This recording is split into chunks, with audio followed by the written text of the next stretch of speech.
speed. Just think that you have a cycle and your friend has a car.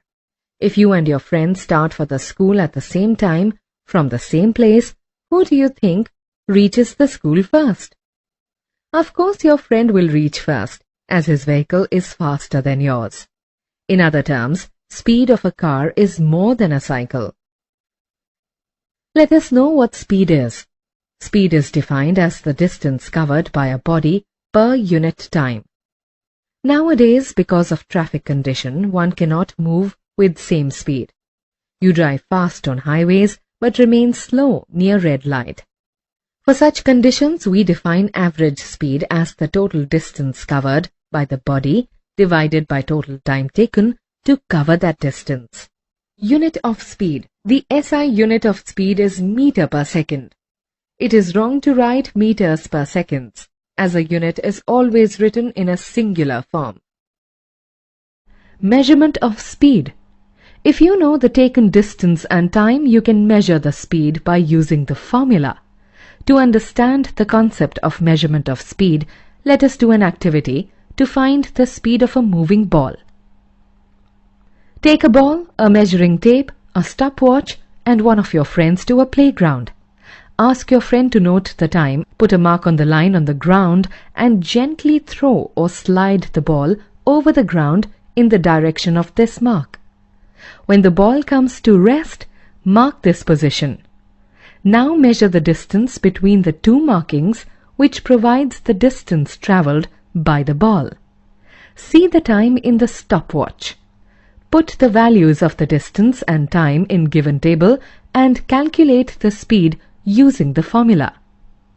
Nowadays, various measuring devices have been developed like speedometer, which helps to measure the speed of vehicles, and odometer, which tells the distance travelled by the vehicle. Speedometer measures the speed in kilometer per hour and not in meter per second. Measurement of time. In ancient times, our ancestors developed many devices to measure time, such as sundial, water clock, sand clock, and candle clock. Let us understand the mechanism of ancient timekeeping devices. Sundial consists of a dial and a vertical stick called gnomon. A sundial works by casting a shadow in different positions at different times of the day. A big model of sundial was made in Jantar Mantar to measure time. Those sundials could tell the time very precisely, but there were some major disadvantages with the sundials, such as these can only be used in the daytime. These cannot be used when it is cloudy. To overcome the shortcoming of sundial, people moved on to water clocks. Simplest water clocks were small bowls with a hole in it. As whole water in the bowl leaks out, one time interval is said to be passed away. The hourglass was also used in ancient times. It was made up of two rounded glass bulbs connected by a narrow neck of glass between them. When the hourglass is turned upside down, a measured amount of sand particles stream through from top to bottom. The time taken by whole of the sand to travel from top to bottom was termed as 1 hour. Today, we are using wall clocks, wrist watch, and digital watch to measure the time. All the clocks show some or other periodic motion.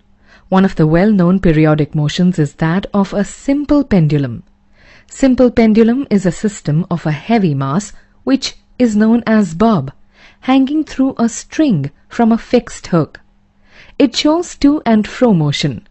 The point O where the bob rests is called mean position of the pendulum, whereas the points A and B are called extreme positions. Extreme point means that the bob cannot go beyond these 2 points.